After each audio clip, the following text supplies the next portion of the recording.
ज्ञान मुसलमान बनेगा, इंसान की औलाद है इंसान बनेगा, तो हिंदू बनेगा न मुसलमान बनेगा, इंसान की औलाद है इंसान बनेगा।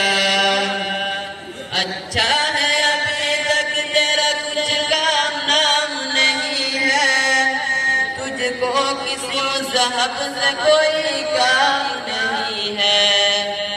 अच्छा है अभी तक तेरा कुछ नाम नहीं है, तुझको किसी मज़हब से कोई काम नहीं है।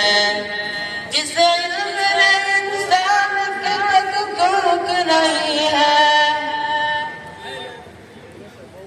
उसे इल्म का